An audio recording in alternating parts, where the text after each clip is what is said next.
आप सब लोग का मेरे YouTube चैनल पे स्वागत है। तो आज हम जा रहे हैं भगवत गीता पढ़ने। जिसने जन्म लिया है उसकी मृत्यु निश्चित है और मृत्यु के पश्चात पुनर्जन्म भी निश्चित है।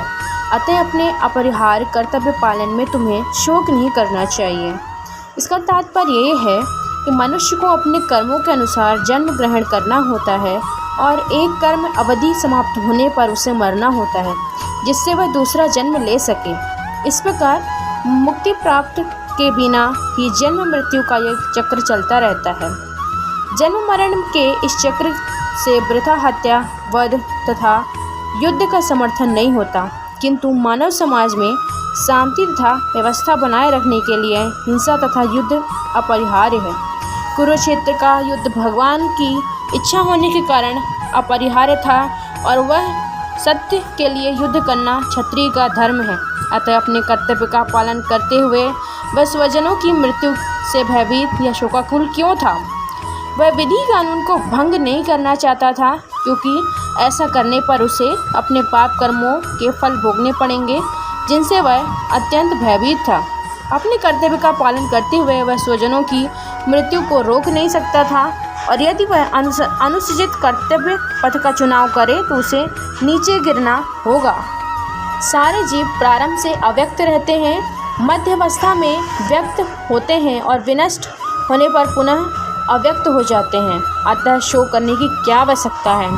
इसका तात्पर्य यह स्वीकार करते हुए कि दो प्रकार के दार्शनिक हैं। एक तो वे जो आत्मा के अस्तित्व को मानते हैं और दूसरे वे जो आत्मा के अस्तित्व को नहीं मानते। कहा जा सकता है कि किसी भी दशा में शोक करने का कोई कारण नहीं है। आत्मा के अस्तित्व को ना मानने वाले वेदांतवादी नास्तिक कहते हैं, यदि हम तर्क के लिए इस नास्तिकतावादी सिद्धांत को मान भी लें तो भी शोक करने का कोई कारण नहीं है।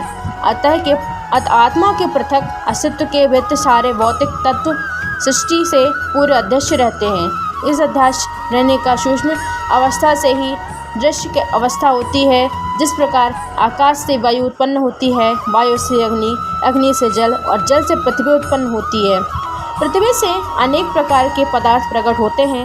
यथा एक विशाल गगनचुंबी महल पृथ्वी से ही प्रकट है, अतः इसे ध्वस्त कर दिया जाता है तो वह अदृश्य हो जाता है और अतः परमाणु के रूप में बना रहता है। शक्ति संरक्षण का नियम बना रहता है, किंतु कालक्रम से वस्तुएं प्रकट तथा अप्रकट होती रहती हैं। अंतर इतना ही है कि अतः प्रकट होने व्यक्त या अव्यक्त होने पर भी शोक करने का कोई कारण नहीं है। यहाँ तक कि अप्रकट अवस्था में भी वस्तुएं समाप्त नहीं होती है। प्रारंभिक तथा अंतिम दोनों अवस्थाओं में ही सारे तत्व अप्रकट रहते हैं, केवल मध्यम में वे प्रकट होते हैं और इस तरह इससे कोई वास्तविक अंतर नहीं पड़ता।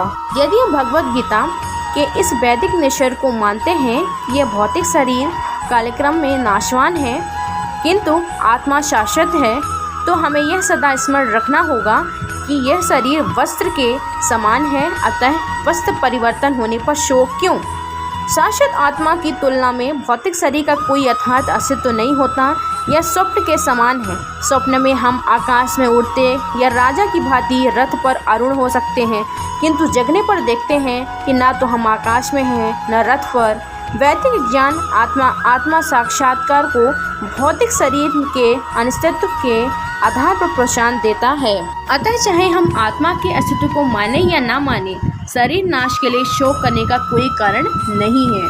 कोई आत्मा को आश्चर्य से देखता है, कोई इसे आश्चर्य की तरह बताता है तथा कोई इसे आश्चर्य की तरह सुनता है, किंतु कोई इसके विषय में सुनकर भी कुछ नहीं समझ पाते हैं। इसका तात्पर्य है चूँकि गीतोपनिषद उपनिषदों के सिद्धांत पर आधारित है, अतः कठोपनिषद में इस श्लोक का होना कोई आश्चर्यजनक नहीं है।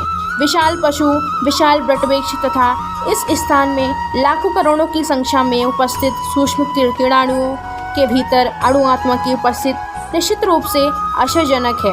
अल्पज्ञ तथा दुराचारी व्यक्ति अणु आत्मा के स्फुलिंग में चमत्कारों को नहीं समझ पाता, भले उसे बड़े से बड़ा ज्ञानी जिसने विश्व में प्रथम प्राणी ब्रह्मा को भी शिक्षा दी दी हो क्यों ना समझाए।